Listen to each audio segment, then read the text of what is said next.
શ્રી ગિરિરાજ ધરણ કી જય. વાલા વૈષ્ણવ, આપ સર્વેને મારા જય શ્રી કૃષ્ણ. આજે આપણે આજના સત્સંગમાં કસુંબા છઠનો સત્સંગ કરીશું. કારણ કે હમણાં જ કસુંબા છઠ અષાઢ સુદ છઠના આવી રહી છે. તો જો તમે આ ચેનલમાં નવા હો તો આ ચેનલને સબસ્ક્રાઈબ કરજો અને આ સત્સંગને બીજા વૈષ્ણવો સાથે શેર કરજો. કસુંબા છઠનો દિવસ આપણા પુષ્ટિ માર્ગમાં ખૂબ જ અલૌકિક આનંદનો દિવસ છે.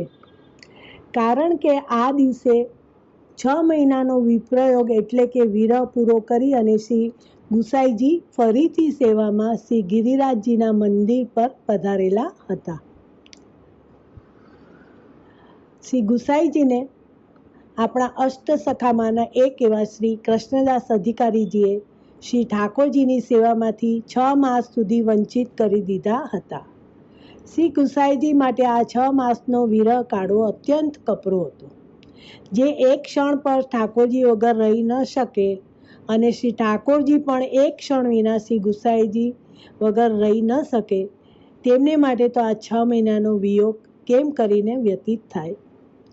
શ્રી ગુસાઈજીએ આ 6 મહિના ચંદ્ર સરોવર પર વિપ્રયોગની બેઠકમાં બેસીને વિતાવેલા હતા અને શ્રીજી બી શ્રી ગુસાઈજીને બારીમાંથી દર્શન આપતા. તો અધિકારીજીને તો જ્યારે જાણ થઈ કે શ્રીજી આ દર્શન શ્રી ગુસાઈજીને આપે છે, તો તેમણે એ બારી પણ બંધ કરાવી અને ત્યાં ભીત ચણી દીધી હતી. પરંતુ ખેર,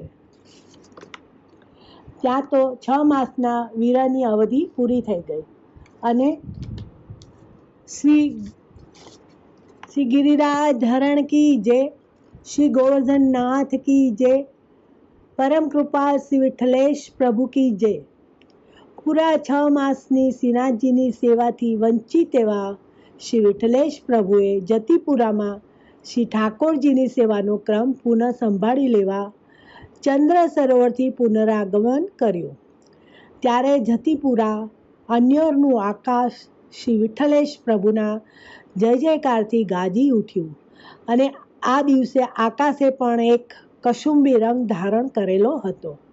કસુંબી રંગ એટલે કે લાલ કલર. તો આકાશને પણ આનંદ હતો કે આજે શ્રી ગુસાઈજી સેવામાં પુનઃ પ્રવેશ કરે છે. તો એટલો બધો આનંદ સર્વત્ર વ્યાપેલો હતો કે આકાશ પણ આખું લાલ રંગનું બની ગયું હતું. શ્રી ગિરિરાજ ધરણ કી જય, શ્રીજી તમારે શરણ ની ગુંજતી પદાવલીના વાતાવરણ વચ્ચે શ્રી વિઠ્ઠલેશ પ્રભુએ મંદિરમાં પ્રવેશ કર્યો. ત્યારે એમની આંખોમાંથી શ્રીજી બાવાના દર્શન સાથે જ અનરાધાર આંસુની ધારા વહેવા માંડી અને આપ મૂર્છામાં સરી પડ્યા. શ્રી વિઠ્ઠલેશ પ્રભુની મૂર્છા વળી એટલે કૃષ્ણદાસ અને ગિરધરજીને બોલાવી આપે આજ્ઞા કરી કે કૃષ્ણદાસ, ગોર્ધન, આજે શ્રી ગિરિરાજજી ઉપર મેઘ ગર્જના કરે છે. સૂરદાસના મોરલાઓ ગિરિશિખર પરથી એના ટેહુક ટેહુક ગાનથી વાતાવરણમાં કસુંબાનો રંગ ઘૂંટી રહ્યા છે.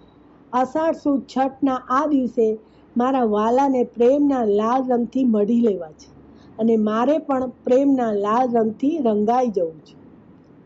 તો આપણે કસુંબા છઠના મનોરથથી આપણા શ્રીજી બાવાને પોખીએ અને મંદિરનું આખું વાતાવરણ લાલ રંગથી શોભી ઉઠ્યું અને શ્રીનાથજીના અલૌકિક સ્વરૂપના દર્શનથી ઝૂમી ઉઠેલા પરમાનંદ દાસના મુક્તિ કીર્તન સરી પડ્યું.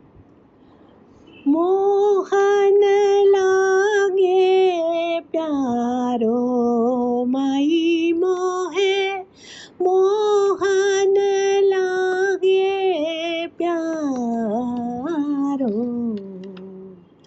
જબ દેખો તબ નैन निरखो, इन आँखियन को तारो, माई मोहे मोहन लागे प्यारो.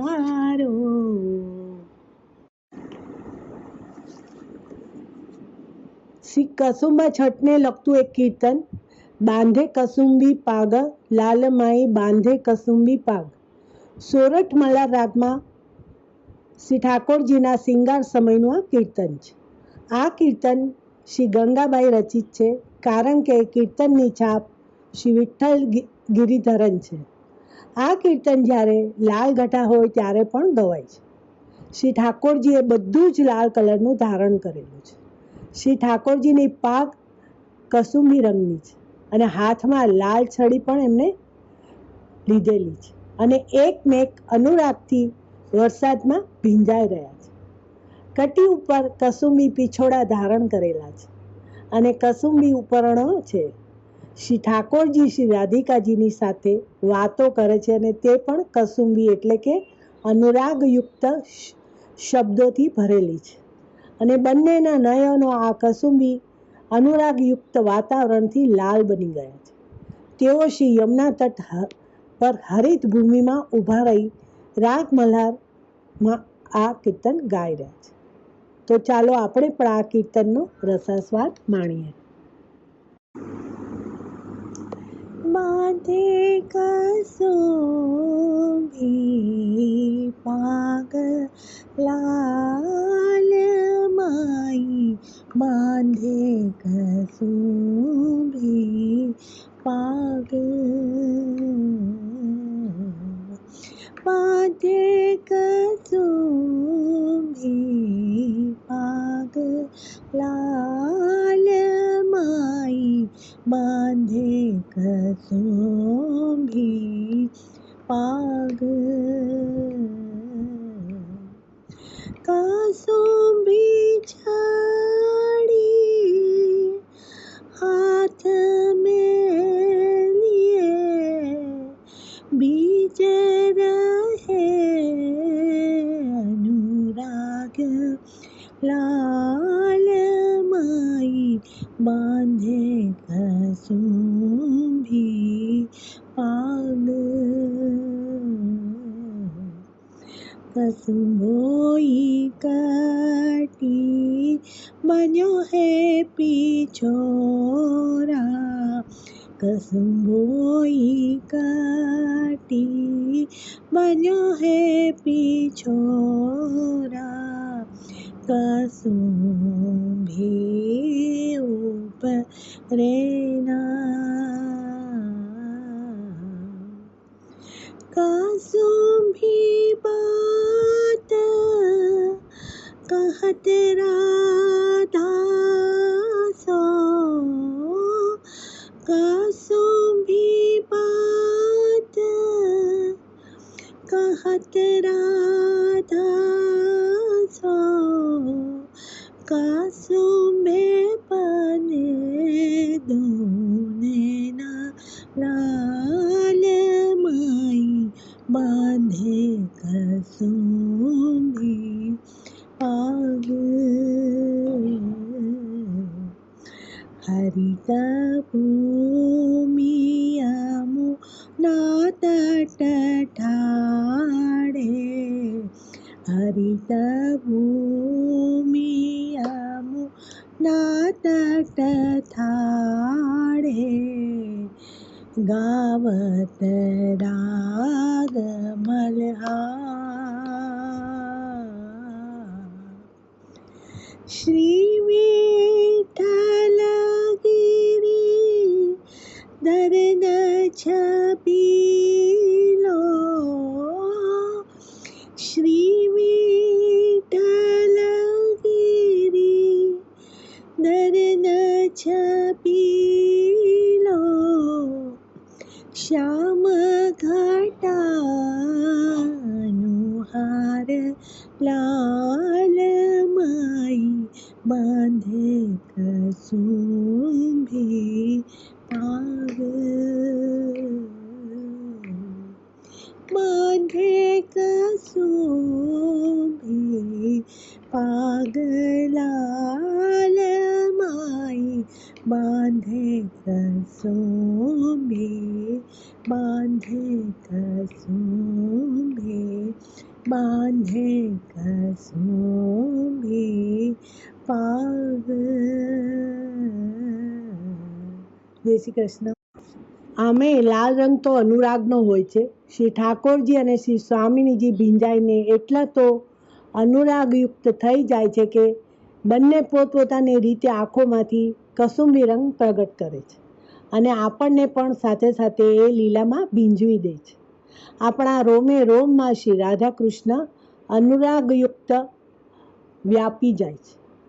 આ અને બીજું આ દિવસનું મહાત્મ એ પણ છે કે આ દિવસ શ્રી મહાપ્રભુજીના પિતાશ્રી શ્રી લક્ષ્મણ ભટ્ટજીનો પ્રાગટ્ય ઉત્સવ છે.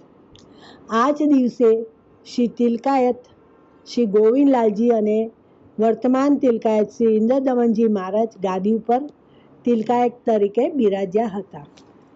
આજના દિવસે જ શ્રી કૃષ્ણદાસ અધિકારીજીએ પરમ કૃપાલ શ્રી વલ્લભનંદન કીર્તન ગાયેલું. શ્રી ગુસાઈજીના એટલો બધો તેમને શ્રમ દીધો હતો કે અને પછી તેમને પોતાની ભૂલનો અહેસાસ થતાં એમને પસ્તાવો થયો અને શ્રી ગુસાઈજીના ચરણોમાં પડી અને તેમને સાષ્ટાંગ દંડવત કરી અને આ કીર્તન ગાયું છે કે પરમ કૃપાલ શ્રી વલ્લભનંદન તરત કૃપાની જ હાથ દે માથે.